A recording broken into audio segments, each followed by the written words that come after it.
Algérie, 1942. Sur une plage, aux environs d'Alger, sans témoin, un Français d'origine métropolitaine tue un Arabe, sans raison apparente. Il tire d'abord un coup de revolver, puis 4 autres, observant comment les balles s'enfoncent dans la mollesse du corps. Il y a ce crime gratuit, sans mobile, et puis il y a l'incarcération. Le prévenu s'appelle Meursault, et ne semble pas comprendre tout à fait bien en quoi il serait coupable.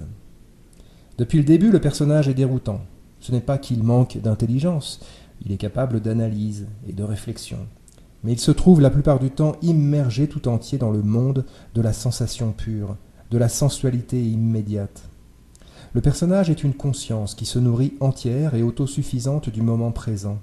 Il enregistre ce qui se présente à lui, le goûte, et évolue ainsi de moment en moment dans l'immédiateté de sa présence au monde. Il y a ça, et puis il y a ça, et puis il y a ça. Je pense ceci, telle idée vient, puis elle s'en va. J'y pense, et puis j'oublie. Je ressens des choses dont je ne cherche pas spécialement à percer la signification. J'observe le monde et je m'observe, la danse des choses, le mouvement du temps, le passage. Je suis présent au monde et cette présence, ce monde et moi, tout cela est profondément énigmatique et donne lieu à ce sentiment qui va s'approfondissant avec le cours du récit d'étrangeté, d'impénétrabilité, de ce que l'on a appelé du nom de sentiment de l'absurde. Et il n'est pour nous lecteurs qu'à poursuivre la lecture, immergés que nous sommes devenus dans l'ivresse de ce lien retrouvé à ça. Meursault est l'étranger. Non pas qu'il soit d'un pays autre, il est étranger au sens le plus profond d'une absence de participation ontologique à la comédie sociale, à la fraternité des hommes. Une pure conscience de la présence, une pure immersion de tout l'être dans le présent, le rend incapable de se projeter dans l'avenir, le rend incapable de penser des choses en termes de déterminisme. Faire et être sont pour lui une seule et même chose, et il se trouve essentiellement inapte à entreprendre une action en vue d'en obtenir un résultat, un fruit ou un bénéfice quelconque. Il se trouve donc privé d'une capacité qui nous est à nous tous échue en partage comme la chose la plus naturelle.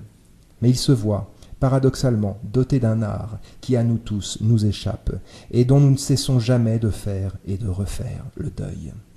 L'art de vivre le moment présent et de rester dans ce présent sans se voir emporté ou diverti par les regrets du passé ou par les projets du futur. La passion de l'être là, du Dasein, comme dirait un philosophe allemand. Cette obsession, cette obstination à être dedans, cette imperméabilité à la morale et aux règles du jeu social, Meursault ne comprend rien et tout à la fois. Il comprend tout. Aujourd'hui, maman est morte. C'est ainsi par cette phrase que tout débute dans ce célèbre roman d'Albert Camus. C'est un fait. Pas de tristesse, pas de larmes. La vie continue et le soleil qui tape, la sueur qui coule, la fatigue qui le prend occupe bientôt le champ de sa conscience au même titre, au même niveau d'importance que ce deuil qui est ainsi ravalé au rang d'anecdote, événement comme un autre, dans une longue chaîne, dans une suite infinie d'événements semblables, mineurs ou majeurs, dont le mouvement cumulatif et la succession poussent ce qui était du présent vers le passé et vers l'oubli, selon l'axe toujours régulier, selon la loi totalitaire du passage du temps. Par le crime qu'il a commis, cependant, sur cette plage, la société des hommes va le rattraper. Incarcéré, il est jugé, et son procès se déroule. Ce qu'on lui reproche est toutefois ambigu. L'affaire du meurtre de l'Arabe passe assez rapidement au second plan et est éclipsée par des débats passionnés autour de son étrange personnalité. Cet homme est insensible, imperméable à la morale commune. Il n'a pas pleuré à l'enterrement de sa mère, et cela en dit beaucoup plus sur sa monstruosité que le geste homicide qu'il a commis sans mobile. On le condamne à mort, non pas pour ce qu'il a fait, mais pour ce qu'il est. Il accepte son destin, sans manquer de renvoyer à leur néant les tentatives de consolation religieuse qu'on veut lui imposer. La vie ne sert à rien, et la mort n'a pas de sens. Point barre, et soyons heureux. Vivons, mourons, et parlons de tout ça, pourquoi pas, mais à quoi bon y chercher un sens?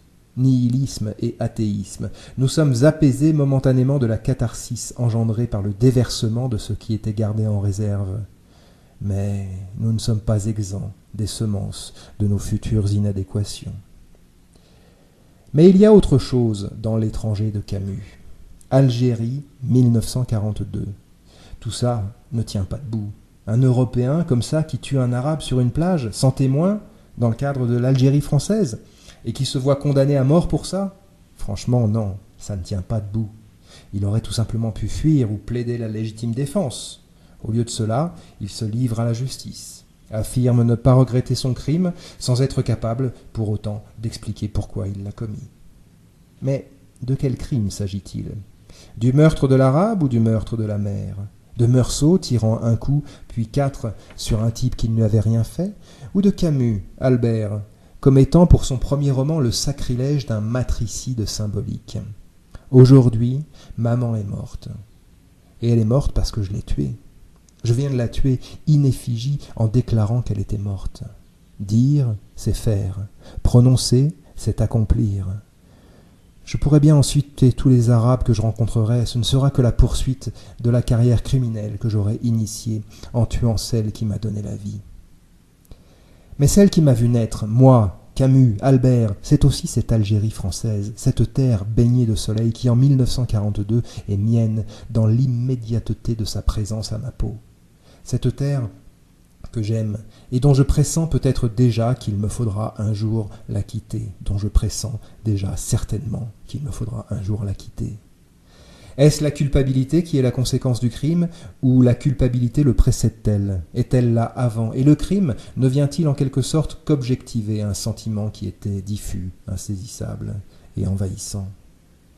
Des crimes en Algérie, un peu plus tard, il y en aura beaucoup. Ils viendront par pelletées, l'un chassant l'autre. Le dernier en date s'imposant à la conscience par la force de sa présence comme le plus horrible parmi tous ceux qui auront été commis, et justifiant les autres, ceux à suivre, les événements de la guerre. Il n'y a plus que 2 camps, tu es avec nous ou tu es notre ennemi. Plus de nuances, plus de demi-mesures, plus de troisième voie. J'ai détruit l'équilibre du jour, dit Meursault lorsqu'il tire sur l'Arabe. Camus refusera de prendre parti. Il se fera du coup un ennemi de tous et de chacun et se verra traité en criminel par tous et par chacun. Sa peine ne sera pas celle de Meursault, la mort, mais ce sera l'exil. Il deviendra cet étranger qu'il était déjà depuis le commencement, de toute éternité, ce coupable qui aura plus ou moins réussi à devenir criminel.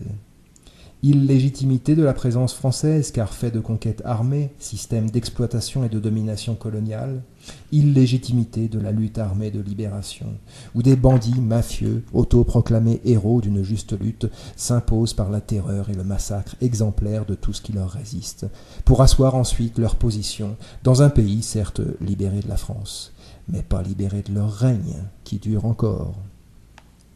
Et aujourd'hui se pose la question: pensez-vous qu'il faille Bouteflika hors d'Algérie? Réponse incertaine. L'ordre ancien est insupportable, mais minces sont les chances que l'ordre nouveau nous donne en partage les champs sereins du matin. Pourquoi détruire l'équilibre du jour? Pourquoi ne pas le faire? Qui nous délivrera de cette culpabilité qui nous tenaille? Qui nous apaisera? Qui nous rendra à la tendresse indifférente d'un monde où nous avons été heureux? Nous sommes des nains postés sur les épaules des géants qui nous ont précédés, et si nous voyons les choses de plus haut qu'eux, ce n'est pas en raison de notre taille, mais du support qu'ils continuent à nous offrir. La culture, c'est de la miel, alors gardez-vous-en.